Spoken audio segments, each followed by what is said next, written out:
सभी को अपने इस चैनल के माध्यम से जो सबसे बड़ा अपराध आजकल हो रहा है साइबर अपराध, साइबर अर्थात साइबर ठगी के बारे में बताऊंगा, जो आज क्या है बहुत सारे लोगों को जिसने प्रभावित किया है। कई लोग इस के चपेट में आ चुके हैं। तो सबसे पहले उसमें बताऊंगा कि कैसे क्या क्या सावधानियां बरतनी है और किन चीज़ों से दूर रहना है और कैसे इस साइबर ठगी से बचा जा सकता है। तो सबसे पहले बात है कि एक फ़ोन मेरे को भी आया है एक बार। तो क्या है कि आपके मित्र का एटीएम क्रेडिट कार्ड बंद हो गया है और वो फ़ोन नहीं उठा रहे हैं और आपको नंबर इसमें उनने डाला है और आप क्या है अपने नंबर में आपको इसलिए हम कॉल कर रहे हैं कि उनको इतना इतना पैसा जमा करना है और आपको एक कुछ जानकारियाँ देनी पड़ेंगी और नहीं तो आपके ऊपर कार्रवाई होगी। जब मैंने पता किया तो उनने क्या है ऐसा कुछ भी नहीं था। दूसरा कि क्या होता है कि आप एटीएम पर जाते हैं और जो अपराधी हैं वो वहाँ पर आसपास रहते हैं और आपको अगर एटीएम चलाना नहीं आ रहा है तो वो एटीएम चलाने के बहाने अपना एटीएम एक दूसरा उनके पास होता है और वो अपना एटीएम इतने में बदल देते हैं, जल्दी से अपना एटीएम तुमको दे जाते हैं, फर्जी एटीएम, और अब तुम्हारा एटीएम लेके जाते हैं और तब तक वो तुम्हारी जानकारियाँ हासिल कर लेते हैं और थोड़ा देर में ही दूसरे एटीएम से पैसा निकाल लेते हैं। तो इसलिए जहाँ भी जाएँ तो एटीएमों में या तो वहाँ का जो सहयोगी है, गार्ड है बैंक का या कोई बैंक कर्मी है तो उसी से सहायता लें, नहीं तो अपरिचित व्यक्तियों से सहायता ना लें। और दूसरी बात, अगर आप गूगल में, कई बार क्या होता है कि कई मित्रों के साथ हो गया हमारे कि जैसे पेटीएम से कुछ पैसा हो किया और फंस गया पैसा, तो गूगल में क्या करते हैं कि पेटीएम का कस्टमर केयर या किसी बैंक का कस्टमर केयर नंबर ढूंढते हैं और वहाँ पर अपराधियों की अपनी साइडें होती हैं, उनके अपने नंबर होते हैं, वो उस नंबर पर क्या है कॉल करते हैं। तो जैसे ही वो कहते हैं कि ऐसा ऐसा बताओ, ऐसे पैसा वापस आ जाएगा और आपका पैसा जो पैसा है बैंक से वो खाली हो चुका होता है। और आज अन्य मैं जानकारियां बताऊंगा, आज बहुत बड़ी क्या क्या कौन कौन से ऐप हैं उनके द्वारा भी ठगी हो रही है। ऐप डाउनलोड करने के लिए बोला जाता है, पावर बैंक, कई ऐसे ऐप हैं उनके माध्यम से भी ठगी की जाती है। और साथ में अन्य के बारे में बताएं तो जैसे आपका फेसबुक पेज है या फेसबुक हम कह सकते हैं फेसबुक है, उसको क्या है हैक कर दिया जाता है या और उन परिचितों को फिर पैसे के लिए की मांग की जाती है। या दूसरी बात कि आपका फोटो लेकर आपके दूसरी एक हम कह सकते हैं आईडी बनाकर अब मित्रों को फ्रेंड रिक्वेस्ट भेजकर उनसे अपने विपदा में होने और मदद के लिए पैसा मांगने के लिए फ़ोन या मैसेज किए जाते हैं। तो आप लोग इससे सतर्क रहें, लोगों से कहें कि भाई मैं कभी भी अपने मित्रों से कहें मैं कभी किसी से कोई पैसा ऐसे नहीं मांगूंगा फेसबुक या इसके माध्यम से, ठीक है। और कई बार क्या होता है कि आपको फ़ोन आता है और बोला जाता है कि मैं फंसा हुआ हूँ और मेरे को क्या है मैं ये मतलब आपने पहचाना मेरे को, कि आपका परिचित जैसा बन जाते हैं और कहते हैं कि भाई मैं यहाँ पर फंसा हूँ, ऐसा ऐसा हो गया, आपने पहचान लिया होगा। और पहचानो करके और व्यक्ति क्या है कहता है अच्छा तुम्हारी ये आवाज़ है, वो कहता है हाँ मैं वही हूँ।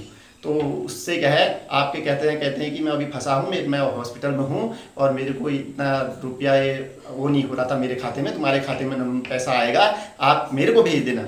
और आप उसको जानकारी बताते हैं, जैसे ही जानकारी बताते हैं तो बैंक जो है खाली हो चुका होता है, आपका जो बैंक में खाता होता है। तो इन चीज़ों से भी बचिए, सावधान रहिए। और दूसरी बात, कई बार आपके एटीएम बंद होने की सूचना कि आप एटीएम बंद हो जाएगा, नहीं तो आप जल्दी से क्या है आप ये कोड आएगा इसको मेरे को बताएं। और आज मेरे पास भी 10 दिन से 15 दिन से लगातार क्या है लिंक आ रहे हैं कि ये ऑनलाइन ये पैसा ये वो, तो उसके माध्यम से लिंक ओपन करोगे आपकी पूरी आपका जो है आपकी जानकारी उनके पास चले जाएगी और पूरा पैसा खातों से या इधर उधर से निकाल लिया जाएगा। और अन्य कई माध्यम हैं जिनके माध्यम से आज अब साइबर अपराध हो रहे हैं। इसमें जैसे ऐप डाउनलोड करने के लिए बोला जा रहा है और ये जो ऐप हैं उनके बारे में थोड़ा मैं बताता हूं कि एक है इन ऐपों से आप दूरी बना लें।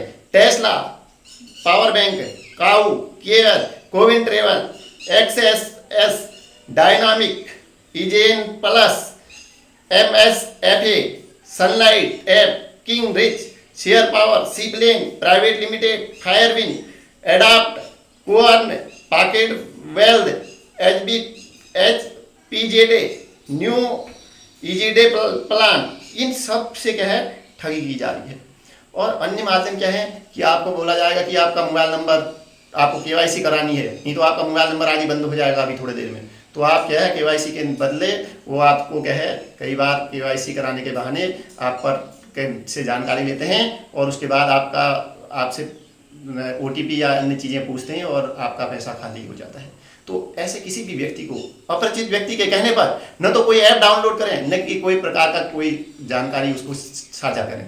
और कई बार आपको क्या है कि बड़ी वो दी जाती है, आप भी लोभ में आ जाते हैं, आपसे कहा जाता है कि भाई इतने की आपकी लॉटरी लग गई है और आपको पहले इतने रुपए जमा करने पड़ेंगे, और इस बहाने ही आपके क्या है बैंक के अकाउंट को वो लोग क्या है अपने नियंत्रण में ले लेते हैं और बैंक से पैसा धीरे धीरे निकाल लेते हैं। और दूसरी बात, कई बार क्या है कि जो वेबसाइट हैं, वेबसाइटों में हम सर्च करते हैं तो गलत वेबसाइट में सर्च करने के बाद वहाँ हम अपनी जानकारी साझा करते हैं और वहाँ से ठगी हो जाती है, हमारे साथ साइबर अपराध हमला हो जाता है। और कई बार हमारे कई वायरसों के माध्यम से और कई अन्य माध्यमों से हमारे सिस्टम हैक कर लिए जाते हैं, तो उससे हमारी सब जानकारियाँ चले जाती हैं। तो अपनी आप फेसबुक चलाते हैं तो अपना वहाँ पर फेसबुक में अपना जो हम कह सकते हैं फेसबुक है उसको क्या रखें कि उसमें एक ऑप्शन आता है कि उसमें आपका दोस्ती आपकी प्रोफाइल या अन्य चीज़ें देख पाएगा और लोग नहीं देख पाएंगे, तो लॉक कर सकते हैं प्रोफाइल, ठीक है। और सोशल मीडिया के अन्य उनसे सतर्क रहने की जरूरत है। और अन्य भी कई प्रकार के अपराध हो रहे हैं आए दिन, और जैसे कि आपको बोला जाएगा कि भाई आपकी KYC होनी है और आज KYC नहीं होगा तो ये हो जाएगा, तो आप जानकारियां दे देते हैं।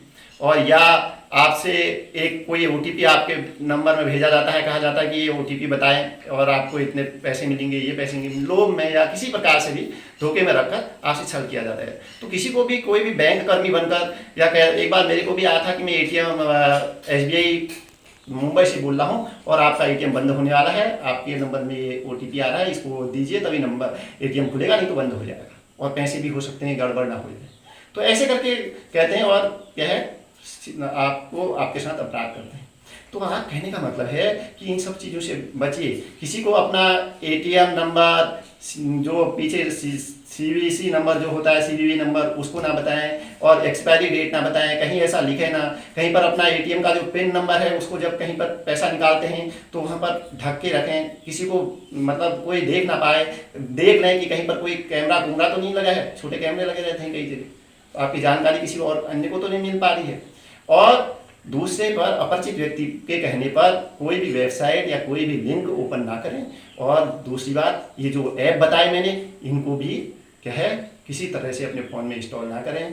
इंस्टॉल करेंगे या नौकरी के नाम पर, मेरे पास भी कई मैसेज आ रहे हैं, नौकरी के नाम पर लिंक आ रहे हैं, उन पर क्लिक करूंगा तो पूरी जानकारी उन तक पहुंच जाएगी और वो क्या है मेरे साथ भी धोखाधड़ी कर सकते हैं। तो बहुत दिनों से मैं देख रहा हूँ, अभी मैंने उनके दूसरे नंबर में कॉल किया तो वो कहते हैं नहीं आया है, और कहते हैं कि व्हाट्सएप में ही कॉल करें या ये करें। तो ऐसी कई धोखाधड़ियाँ हो रही हैं, कई हम कह सकते हैं ठगियाँ आजकल हो रही हैं। तो आप ऑनलाइन बैंकिंग ली है आपने तो वहाँ भी सतर्क रहने की ज़रूरत है। अपने जो पिन कोड हैं उनको भी अच्छे रखें और किसी को भी ऐसी अपनी पर्सनल जानकारियाँ क्या है साझा ना करें। और सचेत रहें, जागरूक रहें। और आपको अगर मेरा चैनल अच्छा लगा, मेरे अगर द्वारा दी गई जानकारी अच्छी लगी तो सब्सक्राइब करें, शेयर करें। और आगे मैं बहुत जल्दी आपके लिए नए वीडियो लाऊंगा। बहुत बहुत धन्यवाद, नमस्कार।